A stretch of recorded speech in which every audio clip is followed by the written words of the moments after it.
नमस्कार. आजच्या या विश्लेषणात आपण एका अतिशय गंभीर आणि तितक्याच हृदयद्रावक विषयावर बोलणार आहोत. जबलपूरच्या बर्गी धरणावर घडलेली ती भयानक दुर्घटना, आपण त्यामागील थरारक वास्तव आज उलगडून पाहणार आहोत. ही काही फक्त एका अपघाताची नोंद नाहीये बरं का.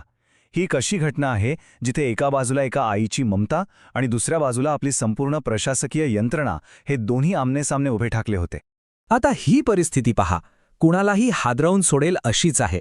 एका आईने लाल रंगाचे लाईफ जॅकेट घातलेलं होतं, पण तरीही ती पाण्यात बुडाली. का? कारण शेवटच्या श्वासापर्यंत तिने आपल्या चिमुकल्याला छातीशी घट्ट धरून ठेवलं होतं. जॅकेट अंगात असूनही बुडण्यामागचा हा जो विरोधाभास आहे ना, तो केवळ एक भावनिक प्रसंग नाहीये, तर हे आपल्या सिस्टीमचं, एका खूप मोठ्या व्यवस्थेचं आलेलं अपयश आहे. तर सुरुवात करूया पहिल्या भागापासून. एक वेदनादायी आणि दुःखद चित्र, या दुर्घटनेचा भावनिक गाभा. जरा कल्पना करा, प्रत्यक्ष त्या घटनास्थळी काय घडलं असेल. धरणाचं ते थंडगार पाणी, हळूहळू शरीराची साथ सोडणारी ताकद आणि तुटणारा श्वास. पण या भयानक परिस्थितीतही त्या माऊलीने आपल्या मुलावरील पकड जराही ढिली होऊ दिली नाही. पण इथे विचार करण्यासारखा सर्वात महत्त्वाचा मुद्दा हा आहे की सुरक्षेची साधने पुरवण्यात हे केवढं मोठं अपयश आहे. एका लहान मुलाला त्याचं स्वतंत्र लाईफ जॅकेट न मिळाल्यामुळे एका आईला आणि तिच्या मुलाला दोघांनाही आपला जीव गमवावा लागला. आता वळूया दुसऱ्या भागाकडे. बर्गी धरणावरील तो काळा दिवस. एक शांत गुरुवार कसा जीव घेणा ठरला. नक्की काय झालं त्या गुरुवारी संध्याकाळी? पर्यटन विभागाची ती क्रूज संध्याकाळी 5 वाजता सुटते आणि अचानक ताशीत 74 किलोमीटर वेगाने भयंकर वारे वाहू लागतात. विचार करा, या वेगवान वाऱ्याने आणि वादळाने धरणाच्या त्या शांत पाण्याला चक्क एका जीव घेण्यात भिंतीत बदलून टाकलं. वाऱ्याचा वेग इतका प्रचंड होता की त्या क्रूजचं संतुलन पूर्णपणे बिघडलं. आणि सर्वात धक्कादायक गोष्ट काय माहितीये? फक्त 300 मीटर. होय, जेव्हा बोट उलटली तेव्हा किनारा क्रूजपासून केवळ 300 मीटर अंतरावर होता. लोक मदतीच्या किती जवळ होते ना, पण तरीही वेळेवर कोणीही पोहोचू शकलं नाही. हे 300 मीटरचं अंतर ऐकायला जितकं कमी वाटतंय, प्रत्यक्ष त्या क्षणी ते पार करणं तितकंच अशक्य होऊन बसलं होतं. बचाव कार्यातील आकडेवारी पाहिल्यावर हे भीषण वास्तव आणखी गडद होतं. एसडीआरएफने तातडीने शोध मोहीम सुरू केली. 28 जणांना वाचवण्यात यश आलं खरं, पण दुर्दैवाने 9 मृतदेह पाण्याबाहेर काढण्यात आले आणि अनेक प्रवासी त्यावेळी बेपत्ता असल्याचं समोर आलं.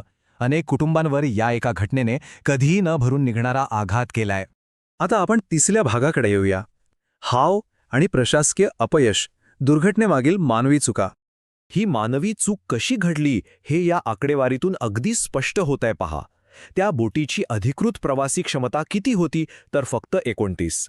पण प्रत्यक्षात बोटीवर तब्बल 45च्या आसपास प्रवासी चढवले गेले होते.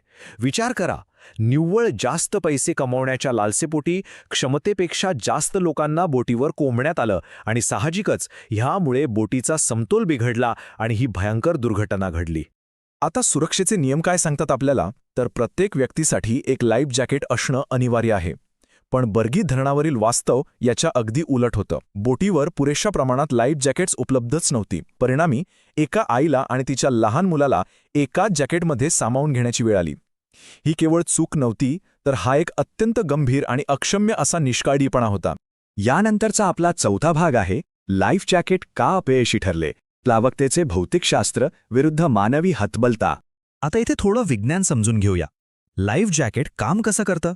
तर ते एका हवेने भरलेल्या फुग्यासारखं काम करतं.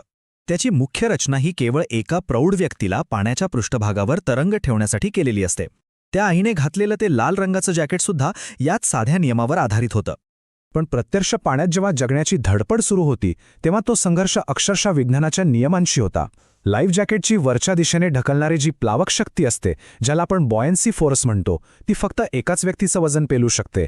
पण इथे काय झालं? एक बुडणारं, प्रचंड घाबरलेलं मूल आपल्या आईला जीवाच्या आकांताने खाली खेचत होतं.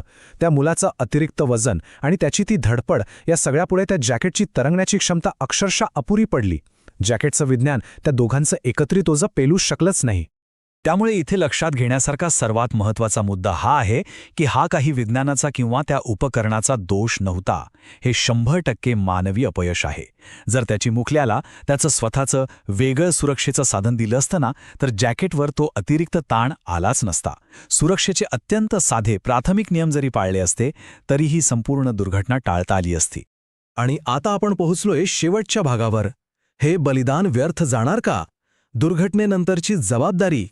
आपण जर बारकाईने पाहिलं तर ही दुर्घटना म्हणजे कोणत्या एका दिवसाची चूक नाहीये, तर ही प्रशासकीय अपयशांची एक मोठी साखळी आहे. बघा, खराब हवामानाचा स्पष्ट इशारा देण्यात आला होता, पण त्याकडे पूर्णपणे दुर्लक्ष केलं गेलं. दुसरी गोष्ट म्हणजे व्यावसायिक आणि प्रशिक्षित कर्मचाऱ्यांऐवजी चक्क रोजंदारीवर काम करणाऱ्या मजुरांना बोटीवर नेमण्यात आलं होतं, ज्यांना आणीबाणीच्या परिस्थितीत काय करायचं याचं कोणतंही प्रशिक्षण नव्हतं. आपत्कालीन बचाव बोटी किंवा लाईफगार्ड्स तिथे उपलब्धच नव्हते आणि सुरक्षेच्या सर्व तपासण्या केवळ कागदावर नावापुरत्याच होत्या. या संपूर्ण विश्लेषणाचं खरं सार या एकाच वाक्यात दडलेलं आहे: जेव्हा यंत्रणा मानवी जीवांपेक्षा नफ्याला प्राधान्य देते, तेव्हा कागदावरील सुरक्षा हा एक जीवघेणा भ्रम बनून राहतो. सुरक्षेचे नियम केवळ सरकारी फायलींमध्ये बंदिस्त असतात. जोपर्यंत त्यांची अत्यंत कठोरपणे अंमलबजावणी होत नाही, तोपर्यंत अशा कागदी दाव्यांना कवडीचाही अर्थ उरत नाही. आणि म्हणूनच या सर्व घटनेनंतर एक अत्यंत ज्वलंत प्रश्न उभा राहतो: आपला समाज आणि ही व्यवस्था या आईच्या बलिदानातून काही धडा घेणार आहेत का? की ही दुर्घटना केवळ एक बातमी बनून राहील आणि सुरक्षेचं आश्वासन हा असाच एक भ्रम राहील? या घटनेमुळे खऱ्या अर्थाने आणि कायमस्वरूपी आपल्या सिस्टममध्ये काही उत्तरदायित्व, काही जबाबदारी निर्माण होईल का? हा प्रश्न आज आपण सर्वांनी स्वतःला विचारणं अत्यंत गरजेचं आहे.